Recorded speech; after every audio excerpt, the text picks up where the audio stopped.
What's going on, you guys? Welcome to Trypp Talk, the show where I may look a little funny, but I'm not a doppelganger. And yes, that was meant to be a game theory reference. This kind of video is a first for me, but I figured why not give it a try and see if I'm actually onto something or I'm just yapping about some nonsense. So please feel free to let me know in the comments what you guys think about my theory and if there's anything I may have missed during my explanation. Now today, I want to talk about the newest update in the game, That's Not My Neighbor. If you don't know what the game is or haven't seen any gameplay of it from your favorite YouTubers, here's a quick rundown. You're a doorman that's been hired to run an apartment complex by the Department of Doppelganger Detection, or the DDD for short. While on the job, you have been tasked with either letting people into the building or calling them up to be taken away. Throughout the game, you get to meet and communicate with all the residents in the complex, ranging from the city's milkman, to the Monopoly's guy's brother, to some hippie who's fixated on random trivia for some reason. But in the mix of these characters, you'll run into those that have some interesting features, to say the least. Larger noses, silly eyes, or just a friendly face full of trypophobia set right in front of you.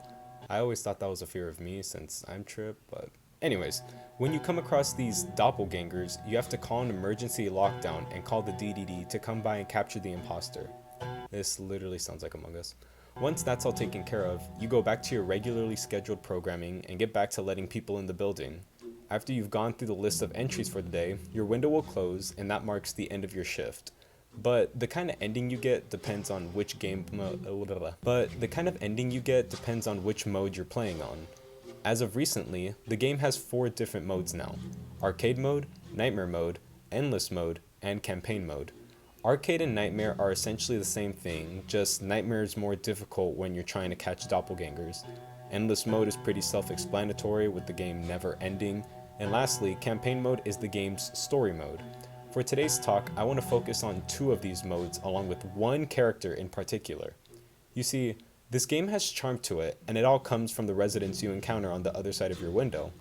But the one thing that has caught my eye for the past few days is Dr. W. Afton. And no, I'm not talking about William Afton from FNAF, although I'm pretty sure the 2 of those guys would get along just fine. Dr. W. Afton is a physicist, as we read from his profession on file or his entry requests he gives to us. He always has this poker face on with glasses, short but bushy eyebrows, and he wears a nice green button-up shirt with a red tie and a pen in his pocket. On the surface level, he seems like your average person who's just trying to go home and be with his fiancée Mia Stone after a long day of work. I wonder if Mia and Emma Stone are related. But the game lets us know that he's anything but your average or ordinary civilian. For some context, in Nightmare Mode, a man in a black hood delivers a slip of paper to us saying "don't trust them," followed with some letters, symbols, and a link to a random Google site. Upon arrival at the site, you see the same gibberish found on the paper in-game, but luckily for us, people have unscrambled this nonsense and made out what it is meant to say in English. It reads, quote, "Confidential material, Trojan Horse Project, funded by the Military Department of the Government. General Director Oswald D. Kepler. Lead Researcher Dr. Afton. Year of Creation 1945. Prominent results from some experimental models. Verbal communication perfectly replicable regardless of language. Acceptable falsification capability. Determination to deceive. Physical simulation still to be improved. Capacity to act under orders still nil. New project proposal, Evolutionary Algorithm Project. Massive training of experimental models. Leak detected. Emergency protocol activated. Contingency plan. Foundation of the Doppelganger Detection Department. Current status of the project active. Promising project results." End quote. After people discovered this Trojan Horse project, it was clear that Afton has more to him than what meets the eye. Unfortunately, there hasn't been much to come out about this project or Oswald D. Kepler since the note was decoded, but there have been further reveals for our man Afton. Minus the note, there is still some information from Nightmare Mode that I haven't heard people talk about, so let's dive into that now.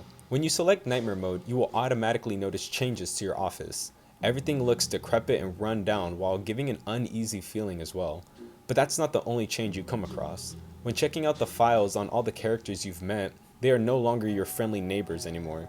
Instead, they've become monsters or deities that are very detailed, and that's what makes this game mode such a challenge to beat. Along with the clown at the end wanting to play cards, but let's not worry about that right now. But going back to the characters' designs, some have looks that can be recognizable to certain fans of different franchises. I mean, we got Gargamel from the Smurfs, but he hasn't gotten much sleep lately. The girl from the Ring movie, but she's put on a few pounds. And even your average emo boy from the 2000s. Yet, when we find the replacement for Afton, wouldn't you know it, he's the springy boy himself from FNAF 3. But I mean, the setup for this one was pretty straightforward, so I can't really blame the dev for doing this. His new name in the mode is Orcus Disbatter, a purple-skinned man with an old yellow robot suit whose occupation is collecting skins. Although there isn't much to say about the character outside the countless FNAF references he has, his name itself is quite interesting. His name consists of two different Roman gods, Orcus and Disbatter. Orcus is a god of the underworld, and he's the punisher of broken oaths, while Disbatter is also a god of the underworld, but he's more associated with mineral wealth and soil fertility. While doing research on these two deities, I found certain information on both of them that made me raise an eyebrow. First, let's go over Orcus. A strange detail about him is that he has different cultures depicting what he is. However, I want to focus on what the Italian culture thinks of this demon. In that culture, the word orco refers to a kind of monster found in fairy tales that feeds on human flesh. What makes this detail so interesting is how the doppelgangers in That's Not My Neighbor have a bit of an obsession with your flesh. You see, after catching a doppelganger red-handed, they have a chance of getting mad at you and revealing their true self, saying lines like, "I didn't take that into account. You're not easy to fool. That makes me want to devour you even more. I could almost taste your flesh." Those lines going alongside Orcus in-game as a skin collector seems to line up quite well with one another, especially in the occasion if he turns out to be a doppelganger, since if you lose, the monster will kill and eat you. Now, let's go over the Disbatter part.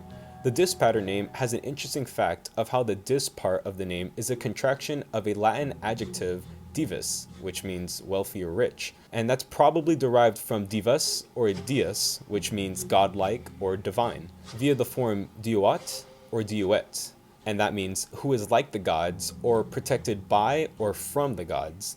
With that in mind, let's go over to campaign mode and go over one of the endings it has. There's a secret ending to the mode if you manage to go an entire run from day 1 to 7 without letting any doppelgangers in, but you have to call the DDD on Dr. Afton, regardless if he is or isn't a doppelganger. After day 7, you get a secret cutscene where Afton is still alive, and he gives you a villain monologue speech before you get zipped up by some DDD workers and presumably die from it. But what's strange about this is how the DDD employees have no issue capturing doppelgangers or killing neighbors, so why would they spare Afton? What makes him so different from the rest of the neighbors? This is where both the Trojan Horse Project and the Disbatter name come into play. You see, back in the description of the note from Nightmare Mode, the DDD was created because of the actions from the Trojan Horse Project as a safe net in case all didn't go to plan.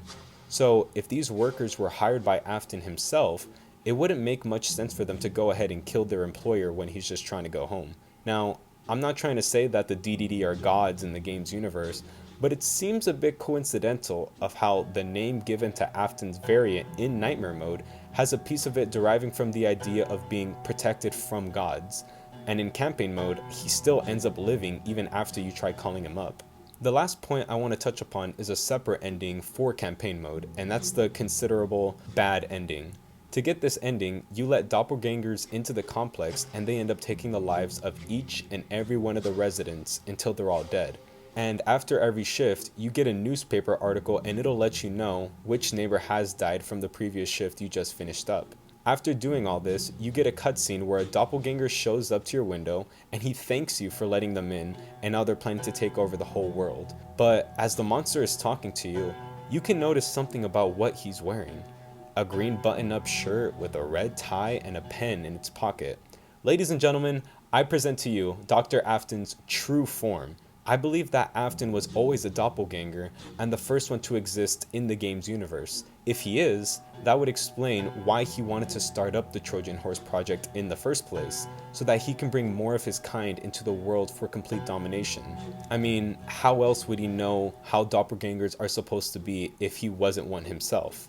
Now, this next part may be going on a limb here, but I also believe that the DDD are run by doppelgangers as well. Isn't it strange how you can run into the same doppelganger for a character over and over again after the yellow hazmat men have captured them?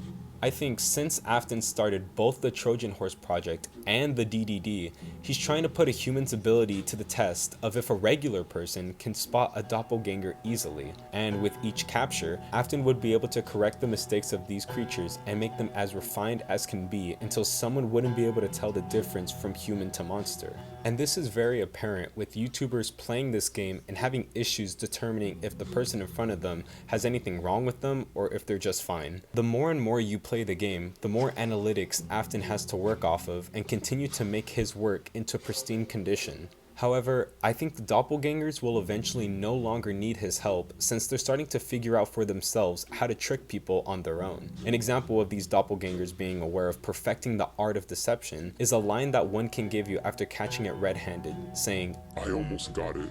Meaning that they are aware that there is room for improvement. So maybe at some point, the doppelgangers will turn on Afton and decide to do their own thing. But hey, that's just a theory. A game! I hope you guys enjoyed, and thanks for watching. Let me know your thoughts in the comments below, and I'll see you next time on Trypp Talk.